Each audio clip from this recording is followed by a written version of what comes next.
அனைவருக்கும் வணக்கம். நான் பிரபாகர் ஜோதிடர். ஓம் சிவாய் நமக. சிவசக்தி திருச்சிற்றம்பலம். இன்று பிறந்த நாள் காணும் அனைவருக்கும் வாழ்த்துக்கள். அதே போல் இன்று திரும்ப நாள் காணும் அனைவருக்கும் வாழ்த்துக்கள். இறைவனுடைய அருள் பரிபூர்ணமாக உங்களுக்கு கிடைக்கட்டும். உங்களுடைய மனம் எதை எண்ணி ஆசைப்படுகிறதோ அந்த ஆசை நிறைவேறட்டும் என்று எம்பெருமான் சிவபெருமானிடம் அடியன் வேண்டிக் கொள்கிறேன். இப்போ நான் என்ன சொல்ல போகிறேன்னா, இன்றைய நாளுடைய நிலைப்பாடை தான் சொல்ல போகிறேன். நீங்கள் கற்றுக்கொண்டு பயன்படுங்க. பரப்பாவை சித்திரை 9 இன்று புதன்கிழமை, ஆங்கில வருடம் ஏப்ரல் 22, 2026. இன்று சஷ்டி விரதம் கடைபிடிக்கப்படுகிறது. அதே போல் இன்று மேல் நோக்கி நாள். நட்சத்திரம் இன்று அதிகாலை 4:22 வரை மிருகசீரிஷம், பின்பு திருவாதிரை. திதி இன்று காலை 6:24 வரை பஞ்சமி, பின்பு சஷ்டி. யோகம் இன்று முழுவதும் சித்த யோகம். சந்திராசி நட்சத்திரம் அனுசம். ராசி பார்த்தீங்கன்னா விருச்சிகம். சந்திராசியை பொறுத்த மட்டும் ராசி 50% பாதிக்கும், லக்னத்தை 90% பாதிக்கும். அதனால் இந்த விருச்சிக ராசி விருச்சிக லக்குனம் இன்று மிகவும் கவனமாக இருக்கணும். வண்டி வாய்ச்சாலுக்குள்ளே மிக கவனமாக செல்லணும். போக்குவரத்து விதிமுறைகளை கடைபிடித்து செல்லணும். எக்காரத்து கொண்டும் வண்டி இயக்கி கொண்டே மொபைல் ஃபோனில் பேசக்கூடாது.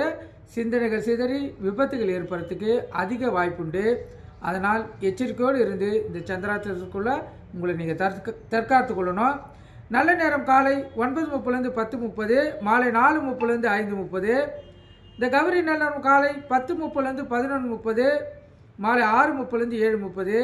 இந்த கௌரி நல்ல நேரத்தில் புதுமண தம்பதியினருக்கு சாந்தி முகூர்த்தம் அமைப்பது, குழந்தை பாக்கியம் இல்லாதவர்கள் பயன்படுத்துவது, எந்த ஒரு நல்ல காரியத்துக்கும் இந்த கௌரி நல்ல நேரத்தோட சுபவரியை சேர்த்து பயன்படுத்தினா வாழ்க்கையில் 100% வெற்றி பெற முடியும்.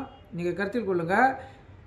அதனால் உங்களுடைய கோரிக்கைகள் எதுவாக இருந்தாலும் இந்த கௌரி நல்ல நேரத்தையும் சுபவரியும் இணைத்து பயன்படுத்துங்க. 100% உங்களுக்கு வெற்றி கிட்டும்.